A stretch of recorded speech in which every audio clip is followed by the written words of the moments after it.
ಓಂ ಶ್ರೀ ಮಂಜುನಾಥಾಯ ನಮಃ. ಈ ಕಾರ್ಯಕ್ರಮ ಸೇವಾ ಕುಂಭ ಪೂಜ್ಯ ವಿವೇಕಾನಂದಜಿಯವರ 125ನೇ ಚಿಕಾಗೋ ಅಧಿವೇಶನದ ಈ ಸವಿನೆನಪಿಗಾಗಿ ಈ ಕಾರ್ಯಕ್ರಮವನ್ನು ಏನು ಯುವ ಬ್ರಿಗೇಡ್ನವರು ಆಯೋಜಿಸಿದ್ದಾರೆ, ಮೊದಲಾಗಿ ನಾನು ಅವರಿಗೆ ಧನ್ಯವಾದಗಳನ್ನು ಅಭಿನಂದನೆಗಳನ್ನು ಕೊಡ್ತಾ, ಬಂದಿರತಕ್ಕಂಥ ತಮ್ಮೆಲ್ಲರಿಗೂ ಕೂಡ ಅಭಿನಂದನೆಗಳನ್ನು ಕೊಡ್ತಾ, ನನ್ನ ಸಂಸ್ಥೆಯ ಕುರಿತಾಗಿ ಮತ್ತು ನಾನು ಮಾಡ್ತಾ ಇರ್ತಕ್ಕಂಥ ಕೆಲಸದ ಕುರಿತಾಗಿ ಒಂದು ಸಣ್ಣ ಪರಿಚಯವನ್ನು ಮಾಡಿಕೊಡೋದಕ್ಕೆ ನಾನು ಬಯಸ್ತೇನೆ. ನಾನು ಯಾವುದೇ PPT ತಂದಿಲ್ಲ, ವಿಡಿಯೋ ತಂದಿಲ್ಲ, ಇದೇ ನಂತರ ಅದೆಲ್ಲ ಇದೆ.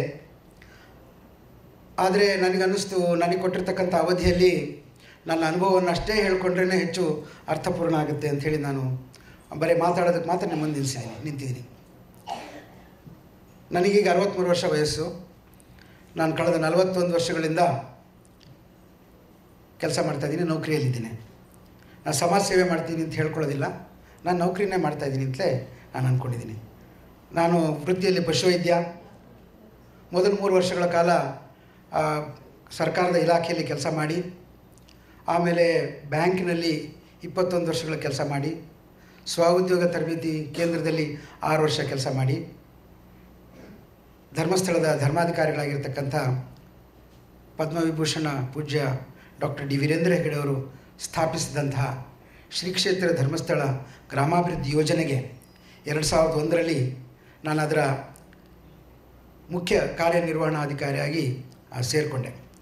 ಆನಂತರದ 18 ವರ್ಷಗಳಲ್ಲಿ ನನ್ನ ಹಿಂದಿನ ಸುಮಾರು 24 ವರ್ಷದ ಅನುಭವಗಳನ್ನು ಆ ಸಂಸ್ಥೆಗೆ ಧಾರೆ ಎರೀಲಿಕ್ಕೆ ನನಗೆ ಸಾಧ್ಯ ಆಯಿತು. ಇವತ್ತೇನು ಸಮಾಜ ನಿರ್ಮಾಣದ ಕೆಲಸವನ್ನು ನಾವು ಮಾಡ್ತಾಯಿದ್ದೇವೆ, ಅದನ್ನು ಒಂದು ಯಶಸ್ಸಿನ ದಾರಿಯತ್ತ, ಒಂದು ನಮ್ಮ ಇಡೀ ಕರ್ನಾಟಕ ರಾಜ್ಯದಲ್ಲಿ ದುರ್ಬಲರಿಗೆ ಒಂದು ಹೊಸ ದಿಕ್ಕನ್ನು ತೋರಿಸುವಂಥ ಕೆಲಸ ಮಾಡಲಿಕ್ಕೆ ಸಾಧ್ಯ ಆಯಿತು ಅನ್ನುವಂಥ ಒಂದು ಧನ್ಯತಾ ಭಾವ ನನ್ನಲ್ಲಿದೆ ಮಿತ್ರರೇ. ಸಾಮಾನ್ಯವಾಗಿ ಇಂಥ ಕೆಲಸಗಳು ಏನು ಮಾಡ್ತಾರೆ, NGOಗಳು ಅಂಥೇಳಿ, ನಾನ್ ಗೌರ್ಮೆಂಟಲ್ ಆರ್ಗನೈಸೇಷನ್ಸ್ ಅಂತ. ಯಾಕೆ ನಾನ್ ಗೌರ್ಮೆಂಟಲ್ ಆರ್ಗನೈಸೇಷನ್ಸ್ ಬೇಕು ಅನ್ನೋದಕ್ಕೆ, ಸಮಾಜದಲ್ಲಿ ಮುಖ್ಯ ಸ್ತಂಭಗಳ ಪೈಕಿ ಸರ್ಕಾರ, ಸರ್ಕಾರೇತರ ಸಂಸ್ಥೆಗಳು, ಖಾಸಗಿ ಸಂಸ್ಥೆಗಳು, ಇವು ಮುಖ್ಯ ಸ್ತಂಭಗಳಾಗಿ ಒಂದು ಫೈನಾನ್ಷಿಯಲ್ ಅಥವಾ ಆರ್ಥಿಕ ಅಭಿವೃದ್ಧಿಗೆ ಬೇಕಾಗ್ತಕ್ಕಂಥದ್ದು. ಸರ್ಕಾರದ ಉದ್ದೇಶಗಳು ಯಾವಾಗಲೂ ಜನರಿಗೆ ಒಳ್ಳೇದು ಮಾಡಬೇಕು, ಸಮಾಜ ಕಲ್ಯಾಣ ಆಗಬೇಕು, ಸಮಾಜದಲ್ಲಿ ಒಂದು ಶಿಸ್ತು ಬರಬೇಕು, ಒಂದು ವ್ಯವಸ್ಥೆ ಬರಬೇಕು, ಇದು ಸರ್ಕಾರ ಯೋಚನೆ ಮಾಡ್ತಾ ಇರುತ್ತೆ. ಖಾಸಗಿ ಸಂಸ್ಥೆಗಳು ಹೆಚ್ಚಾಗಿ ತಮ್ಮವರಿಗೆ ಲಾಭವನ್ನು ತಂದುಕೊಡಬೇಕು, ತಮ್ಮ ವಸ್ತುಗಳನ್ನು ಮಾರಾಟ ಮಾಡಬೇಕು, ಅಥವಾ ಅದ್ರ ಬಿಕ್ರಿ ಮಾಡಿ ತಮ್ಮ ಶೇರ್ ಹೋಲ್ಡರ್ಸ್ಗೆ ಲಾಭ ಕೊಡಬೇಕು ಅಂತ ಚಿಂತೆ ಮಾಡ್ತಾ ಇರ್ತದೆ. ಆದರೆ NGOಗಳು ಲಾಭ ನಷ್ಟದ ಬಗ್ಗೆ ಮಾತಾಡೋದಿಲ್ಲ, ವ್ಯವಸ್ಥೆ ಬಗ್ಗೆ ಮಾತಾಡೋದಿಲ್ಲ. ಒಂದು ಸ್ಥಳೀಯವಾಗಿ ಒಂದು ಏನು ಸಮಸ್ಯೆ ಇರುತ್ತೆ, ಆ ಸಮಸ್ಯೆಗೆ ಪರಿಹಾರವನ್ನು ಹುಡುಕುವಂಥ ಪ್ರಯತ್ನವನ್ನು NGOಗಳು ಮಾಡ್ತಾರೆ.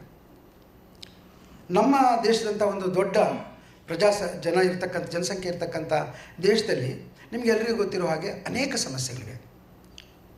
6 ಲಕ್ಷ ಗ್ರಾಮಗಳಲ್ಲಿ 6 ಲಕ್ಷ ವಿವಿಧ ರೀತಿಯ ಸಮಸ್ಯೆಗಳಿವೆ.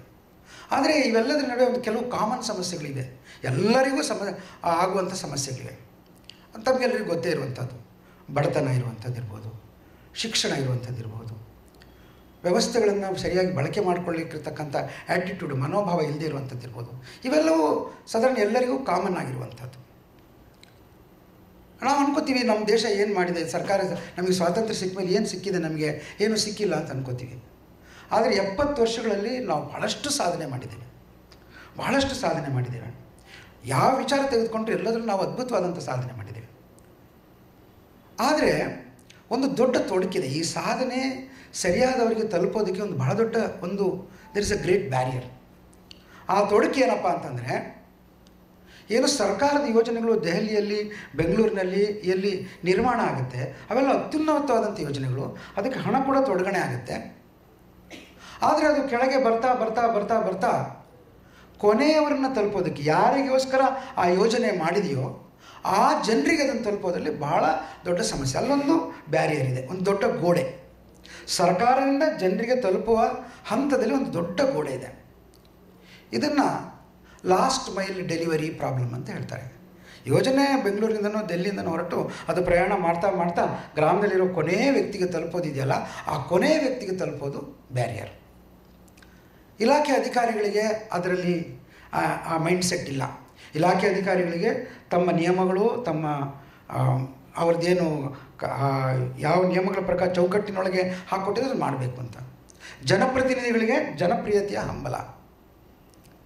ಧಾರ್ಮಿಕ ವ್ಯಕ್ತಿಗಳಿಗೆ ಇದ್ರ ಬಗ್ಗೆ ಅರಿವಿಲ್ಲ.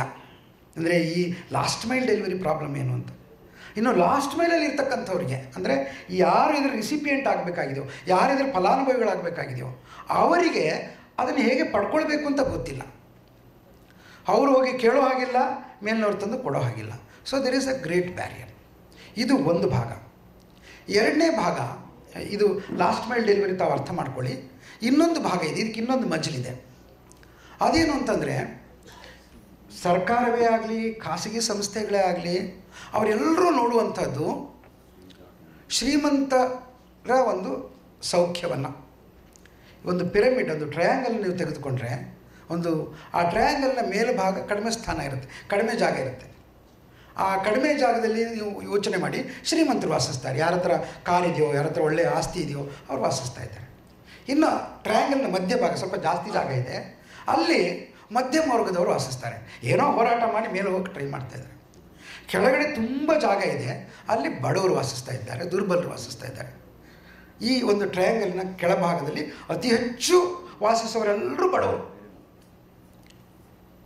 ಸಿ ಕೆ ಪ್ರಹ್ಲಾದ್ ಅನ್ನುವಂಥ ಒಂದು ಎಕಾನಮಿಸ್ಟು ಇದನ್ನೊಂದು ಪಿರಮಿಡ್ ಅಂತ ಕರೆದುಬಿಟ್ಟು, ಈ ಪಿರಮಿಡ್ನಲ್ಲಿ ಬಾಟಮ್ ಆಫ್ ದಿ ಪಿರಮಿಡ್ನಲ್ಲಿರುವವರು ಅತ್ಯಂತ ದುರ್ಬಲರು ಯಾರಿದ್ದಾರೆ ಅವರು ತುಂಬ ಜನ ಇದ್ದಾರೆ. ನಮ್ಮ ದೇಶದಲ್ಲಿ ಏನು ಬಡತನ ರೇಖೆಗಿಂತ ಕೆಳಗೆ ಅಂತ ನಾವೇನು ಹೇಳ್ತೇವೆ, ಇವತ್ತು ಕೂಡ 36% ಬಡತನ ರೇಖೆಗಿಂತ ಕೆಳಗಿದ್ದಾರಂತೆ. 130 ಕೋಟಿಯಲ್ಲಿ 40 ಕೋಟಿ ಜನರಿಗೆ ದಿನಕ್ಕೊಂದು 80 ರೂಪಾಯಿ ಗತಿ ಇಲ್ಲ ಅಂಥೇಳಿ ಸರ್ಕಾರ ಒಪ್ಕೊಳ್ಳುತ್ತೆ. ಸೊ ಇವರೆಲ್ಲ ಬಾಟಮ್ ಆಫ್ ದಿ ಪಿರಮಿಡ್. ಒಂದು 10-15 ವರ್ಷಕ್ಕಿಂತ 60% ಇತ್ತು.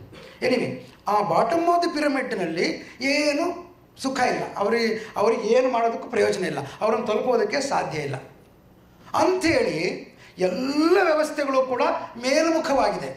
ಮಧ್ಯಮ ವರ್ಗದವರಿಗೆ, ಶ್ರೀಮಂತರಿಗೆ ಸೌಲಭ್ಯವನ್ನು ಕೊಡಬೇಕು ಅನ್ನುವಂಥ ಹಂಬಲದಲ್ಲಿ ಎಲ್ಲರೂ ತೋಡಿಕೊಂಡಿದ್ದಾರೆ. ಖಾಸಗಿ ರಂಗ ಇರ್ಬೋದು, ಸರ್ಕಾರಿ ಕ್ಷೇತ್ರ ಇರ್ಬೋದು, ಜನಪ್ರತಿನಿಧಿಗಳಿರ್ಬೋದು, ಎಲ್ಲರೂ ಕೂಡ ಮೇಲ್ಮುಖವಾಗಿದ್ದಾರೆ. ಈ ಕೆಳಗಿರುವವರಿಗೆ ಯಾರೂ ಇಲ್ಲ. ಕೆಳಗಿರುವವರು ಮೇಲೆ ಹೋಗಬೇಕು ಅನ್ನೋಂಥ ಹಂಬಲ ಕೂಡ ಇಲ್ಲ.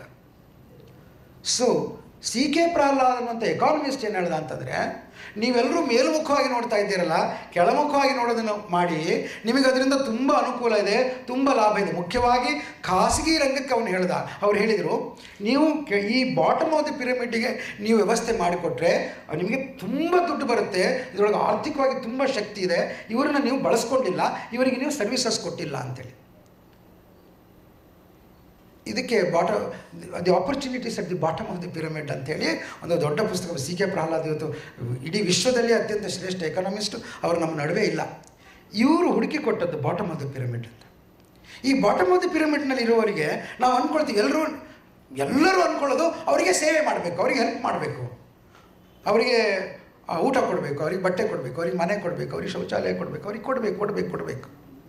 ಇದು ನಮ್ಮ ದೇಶದಲ್ಲೊಂದು ಟ್ರ್ಯಾಜಿಡಿ ಏನಾಗ್ಬಿಡ್ತು ಅಂದರೆ, ಈ ಬಾಟಮ್ ಆಫ್ ದಿ ಪಿರಮಿಡ್ನಲ್ಲಿ ಇರೋರು ಕೊಡಬೇಕು ಅನ್ನುವಾಗ ನಾವು ತಗೋಬೇಕು ಅನ್ನುವಂಥ ಅಭಿಪ್ರಾಯ ಅವರಲ್ಲಿ ಬಂದ್ಬಿಡ್ತು. ಸೊ ಇಲ್ಲಿ ಎಲ್ಲೋ ಒಂದು ಕಡೆ ಒಂದು ದೊಡ್ಡ ಗ್ಯಾಪ್ ಏನಾಗ್ಬಿಡ್ತು ಅಂತಂದರೆ, they have become dependents and we are the givers, they are the takers. ಇದು ಆಗ್ಬಿಡ್ತು.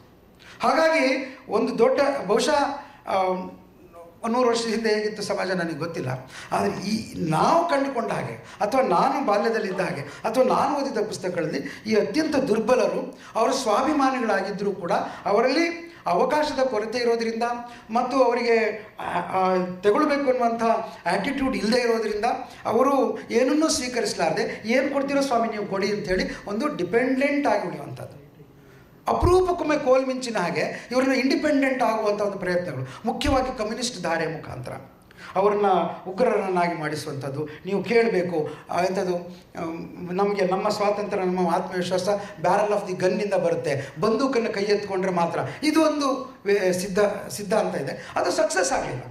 ಇನ್ನು ಧಾರ್ಮಿಕರನ್ನು ಕೇಳಿದರೆ ಅವ್ರು ಹೇಳ್ತಾರೆ, ನೀನು ಇದ್ರ ಬಗ್ಗೆ ಎಲ್ಲ ಚಿಂತೆ ಮಾಡಬಾರ್ದು, ನೀನು ಮುಂದಿನ ಬಗ್ಗೆ ನಿನ್ನ ಕರ್ಮ, ನಿನ್ನ ಹಿಂದಿನ ಜನ್ಮದಲ್ಲಾದ್ದು ಅದನ್ನು ನೀನು ಅನುಭವಿಸ್ತಾ ಇದೆಯಾ, ಅದನ್ನು ನೀನು ಸಹಿಸ್ಕೊಂಬಿಡು, ಈ ಜನ್ಮದಲ್ಲಿ ದಾಟ್ಬಿಟ್ರೆ ಮುಂದಿನ ಜನ್ಮದಲ್ಲಿ ಸೆಟ್ ಆಗುತ್ತೆ ಅಂತ ಧಾರ್ಮಿಕರು ಹೇಳ್ತಾರೆ.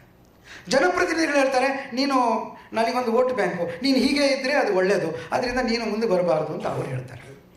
ಸೊ ಇದರ ಈ ಬ್ಯಾರಿಯರನ್ನು ಬ್ರೇಕ್ ಮಾಡೋದು ಹೇಗೆ, ಇದ್ರ ಬಗ್ಗೆ ಚಿಂತನೆ ಮಾಡಿದವರು ಧರ್ಮಸ್ಥಳದ ಧರ್ಮಾಧಿಕಾರಿ ಡಾಕ್ಟರ್ ವೀರೇಂದ್ರ ಹೆಗ್ಡೆ ಅವರು. ಅವರು ಮೊದಲಾಗಿ ಯೋಚನೆ ಮಾಡಿದರು, ನನಗೆ 20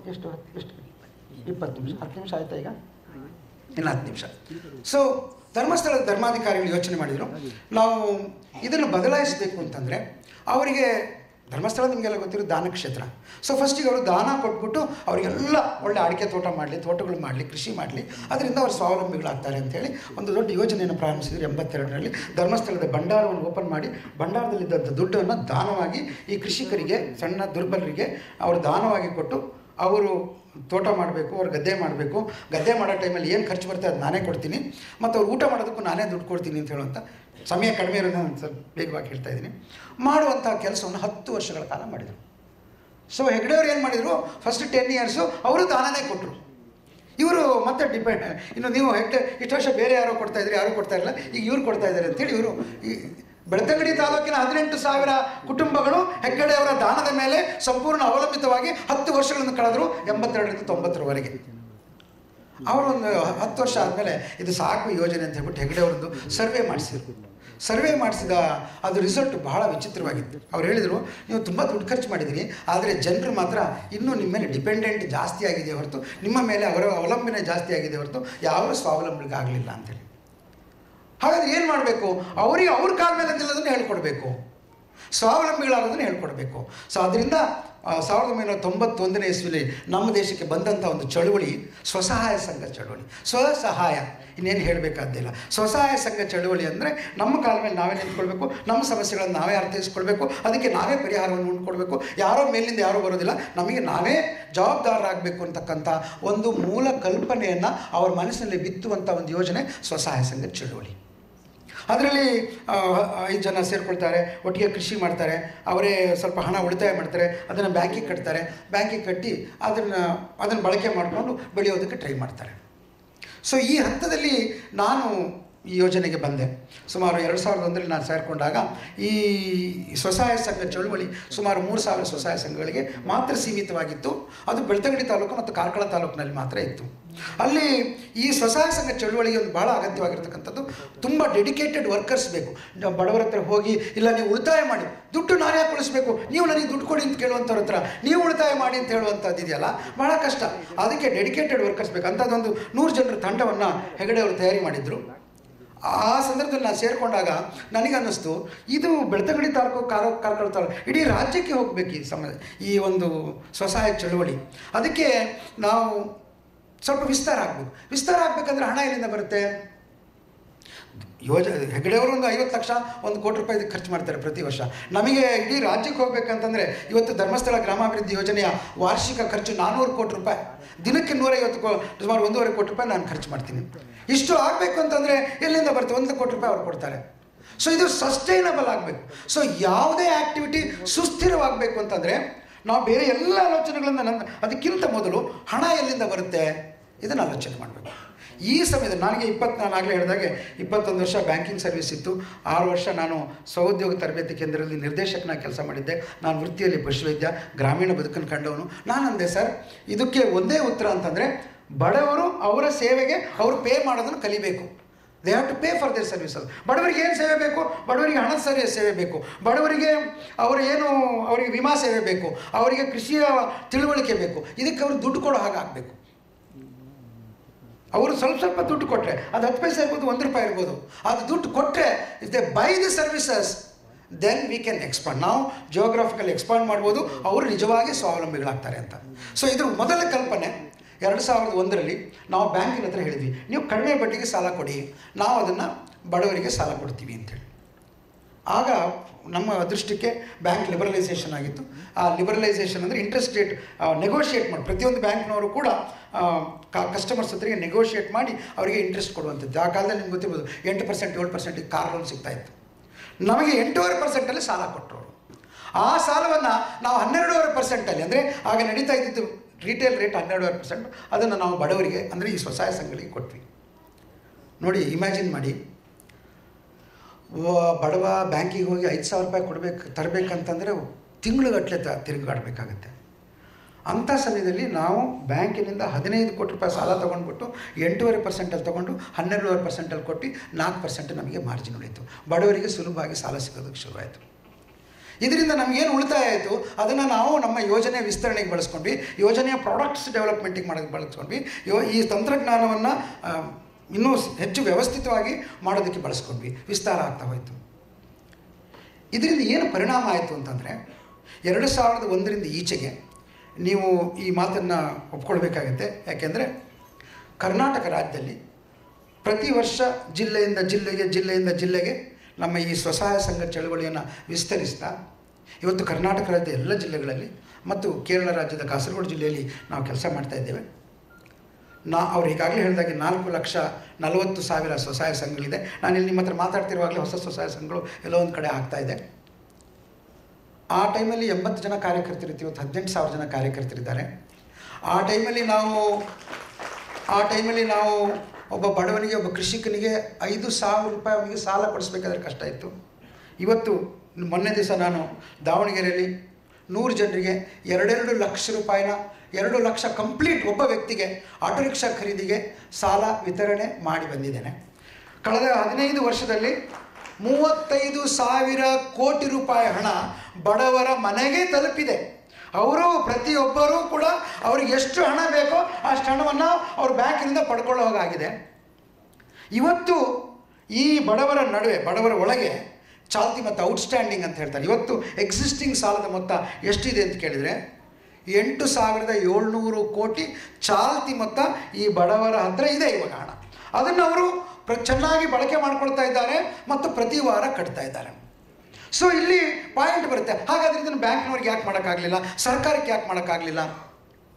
ಇಲ್ಲಿ ದ ಮೇಜರ್ ಇಂಟ್ರೆಸ್ಟಿಂಗ್ ಪಾರ್ಟ್ ಇರೋದು ಇಲ್ಲಿ. ಅಂದರೆ ಬಡವರನ್ನೂ ಸಜ್ಜುಗೊಳಿಸಬೇಕು. ಯಾರು ಸ್ವೀಕಾರ ಮಾಡ್ತಾರೋ ಅವ್ರನ್ನ ಸಜ್ಜುಗೊಳಿಸಬೇಕು, ಯಾರು ಕೊಡ್ತಾರೋ ಅವ್ರನ್ನೂ ಸಜ್ಜುಗೊಳಿಸಬೇಕು. ಬಡವರಿಗೆ ಏನಿದೆ, ನೀನು ದುಡ್ಡು ಕೊಡೋದು ನಾನು ಖರ್ಚು ಮಾಡ್ತೀನಿ ಇನ್ನೊಂದು ಎಲ್ಲ, ನೀನು ದುಡ್ಡು ಕೊಡೋದಲ್ಲ, ನೀನು ಅದಕ್ಕೆ ಪಾಲ್ದಾರನಾಗಬೇಕು, ನೀನು ಅದರೊಳಗೆ ಉಳಿತಾಯ ಮಾಡಬೇಕು, ನಿನ್ನ ಉಳಿತಾಯದ ಮೇಲೆ ನಿನಗೆ ಹಣ ಸಿಗುತ್ತೆ, ಆಮೇಲೆ ನೀನು ಅದನ್ನು ವಾಪಸ್ ವಾರ ಕಟ್ಟಬೇಕು ಅಂತ. 40 ಲಕ್ಷ ಜನರು ಇವತ್ತು ಪ್ರತಿ ವಾರ ಅವ್ರದ್ದೇ ಸಭೆ ಸೇರಿಕೊಳ್ತಾರೆ, ಅವರು ಉಳಿತಾಯ ಮಾಡ್ತಾರೆ, ಅವ್ರು ಏನು ಸಾಲ ತೊಗೊಂಡಿದ್ದಾರೆ ಆ ವಾರದ ಕಂತೇನಿದೆ ಅದನ್ನು ಕಟ್ತಾರೆ. ಈ ಶಿಸ್ತು, ಈ ಒಂದು ಗುರಿ, ಇದನ್ನು ಈ ಬಡವರಲ್ಲಿ ನಮಗೆ ಮೂಡಿಸಲಿಕ್ಕೆ ಸಾಧ್ಯ ಆಗಿದೆ. ಸೊ ಅವರು ಏನೇನು ಅನೇಕ ಕಳೆದ ವರ್ಷ 2017-18ರಲ್ಲಿ 9 ಲಕ್ಷ ಜನ ಸ್ವಉದ್ಯೋಗ ಮಾಡಿದ್ದಾರೆ. 9 ಲಕ್ಷ ಮಹಿಳೆಯರು. ನೀವು ಯಾವುದನ್ನು ಯೋಚನೆ ಮಾಡ್ತೀರಾ? ಅಂಗಡಿ ಅಂತೀರೋ, ವ್ಯವಹಾರ ಅಂತೀರೋ, ಹೋಟ್ಲ್ ಅಂತೀರೋ, ಗಾರ್ಮೆಂಟ್ ಅಂತೀರೋ, ಅಥವಾ ಕೃಷಿ ಅಂತೀರೋ, ತೋಟಗಾರಿಕೆ ಅಂತೀರೋ, ಹೈನುಗಾರಿಕೆ, ಕೋಳಿ ಸಾಕಣೆ, ಇವು ನೇಮ್ ಇಟ್, ಯಂತ್ರೋಪಕರಣ ಏನು ಹೇಳಿ ಅದನ್ನೆಲ್ಲ ನಮ್ಮ ಜನರು ಇವತ್ತು ಮಾಡ್ತಾ ಇದ್ದಾರೆ. ನೀವು ಇರತಕ್ಕಂಥ ಗ್ರಾಮದಲ್ಲಿ ಒಂದು ಸ್ವಸಹಾಯ ಸಂಘ ಎಲ್ಲಿದೆ ಅಂತ ನೋಡಿದರೆ, ಗ್ರಾಮೀಣ ಅಭಿವೃದ್ಧಿ ಯೋಜನೆಯ ಸ್ವಸಹಾಯ ಸಂಘ ಇದೆಯಾ ಅಂತ ನೋಡಿದರೆ ನಿಮ್ಗೆ ಅಲ್ಲಿ ಕಣ್ಣಿಗೆ ಕಾಣುತ್ತೆ. ಈ ರೀತಿಯ ಒಂದು ವ್ಯಾಪಕವಾಗಿ ವಿಸ್ತರಣೆ ಮಾಡುವಂಥದ್ದು ಫೈನಾನ್ಷಿಯಲ್ ಸಸ್ಟೈನಬಿಲಿಟಿ ನಮಗೆ ಬಂದಿದ್ದರಿಂದ. And this financial sustainability has come from the poor people. ಅತ್ಯಂತ ದುರ್ಬಲರು, ಏನು ಸಿ ಕೆ ಪ್ರಹ್ಲಾದ್ ಹೇಳಿದರು, go to the bottom of the pyramid and ask them to pay for their services and they will pay, which we have proved. So ಇದನ್ನು ನಾವು ಮಾಡಿದ್ವಿ. ಇದ್ರ ಜೊತೆಯಲ್ಲಿ ನಾವು ಬರೀ ಆರ್ಥಿಕವಾಗಿ ಮಾತ್ರ ನೋಡಲಿಲ್ಲ, ಜೊತೆಯಲ್ಲಿ ಧಾರ್ಮಿಕ, ಸಾಮಾಜಿಕ ಒಂದು ಔಟ್ಲುಕ್ಕನ್ನು ಬದಲಾಯಿಸೋದಕ್ಕೆ ನಾವು ಬಹಳ ದೊಡ್ಡ ಪ್ರಯತ್ನವನ್ನು ಮಾಡಿದ್ವಿ. ಬಹುಶಃ ಅದನ್ನು ಹೇಳೋದಕ್ಕೆ ನನಗೆ ಇನ್ನೊಂದು ಅರ್ಧ ಗಂಟೆ ಟೈಮ್ ಬೇಕಾಗುತ್ತೆ. ಬಟ್ ಅದು ನಾನು ಕನ್ಕ್ಲೂಡ್ ಮಾಡಬೇಕಂತಂದರೆ, ಧಾರ್ಮಿಕವಾಗಿ ನಾವು ಧಾರ್ಮಿಕ ಪ್ರಜ್ಞೆ ಇಲ್ಲದೆ ಹೋದರೆ ನಾವು ಖಂಡಿತವಾಗಿ ನಮ್ಮ ಅಭಿವೃದ್ಧಿ, ನಮ್ಮ ಹಣ ಏನಕ್ಕೂ ಪ್ರಯೋಜನ ಆಗಲ್ಲ. ಆದ್ದರಿಂದ ಧಾರ್ಮಿಕ ಪ್ರಜ್ಞೆಯನ್ನು ಇದಕ್ಕೆ ಸೇರಿಸ್ಕೊಳ್ಬೇಕು. ಜೊತೆಯಲ್ಲಿ ನೈತಿಕತೆ. ನಮ್ಮಲ್ಲಿ ದುಶ್ಚಟಗಳು, ನಮ್ಮ ದೇಶದ ಸಮಸ್ಯೆ ಇರತಕ್ಕಂಥದ್ದು ಬಡತನ ಅಲ್ಲ, ನಮ್ಮ ದೇಶದ ಸಮಸ್ಯೆ ದುಶ್ಚಟಗಳು. ಬೀಡಿ ಸೇದೋದ್ರಿಂದ ಹಿಡಿದು ಶರಾಬ್ ಕುಡಿಯೋದ್ರವರೆಗೆ ನಮ್ಮ ಈ ದುಶ್ಚಟಗಳೇ ನಮ್ಮ ಸಂಪೂರ್ಣ ದೇಶದ ಬಡತನಕ್ಕೆ ಕಾರಣ. ದುಶ್ಚಟಗಳನ್ನು ನಿವಾರಣೆ ಮಾಡ್ತಕ್ಕಂಥದ್ದು, ಆಮೇಲೆ ಸರ್ಕಾರಿ ವ್ಯವಸ್ಥೆಗಳನ್ನು ಸ್ವೀಕಾರ ಮಾಡ್ತಕ್ಕಂಥದ್ದು, ಕುಟುಂಬದೊಳಗೆ ಒಂದು ಅನ್ಯೋನ್ಯತೆಯನ್ನು ಮಾಡ್ತಕ್ಕಂಥದ್ದು, ಇವೆಲ್ಲವನ್ನು ಅಳವಡಿಸಿಕೊಂಡು ಒಂದು ಅರ್ಥದಲ್ಲಿ ಇನ್ಕ್ಲೂಸಿವ್ ಪ್ರೋಗ್ರಾಮ್, ಅಂದರೆ ಎಲ್ಲರನ್ನೂ ಮತ್ತು ಎಲ್ಲವನ್ನೂ ಒಳಗೊಳ್ಳುವಂತಹ ಕಾರ್ಯಕ್ರಮವನ್ನಾಗಿ ನಾವು ಇದನ್ನು ರೂಪಿಸೋದಕ್ಕೆ ಬಹಳಷ್ಟು ಯಶಸ್ವಿಯಾಗಿದ್ದೀವಿ ಅಂತ ಹೇಳೋದಕ್ಕೆ ನಂಗೆ ತುಂಬ ಸಂತೋಷ ಆಗುತ್ತೆ. ಒಳಗೊಳ್ಳಬೇಕು ಅಂತ ಅನ್ನುವಾಗ ಇನ್ನೊಂದು ವಿಚಾರ ಹೇಳಬೇಕು, ಬರೇ ಬಡವರಿಂದ ಸಮಾಜ ನಿರ್ಮಾಣ ಸಾಧ್ಯ ಇಲ್ಲ, ಅಥವಾ ಬಡವರ ಅಭಿವೃದ್ಧಿ ಆಗಬೇಕಂದ್ರೆ ಬಡವರಿಂದನೇ ಸಾಧ್ಯ ಇಲ್ಲ.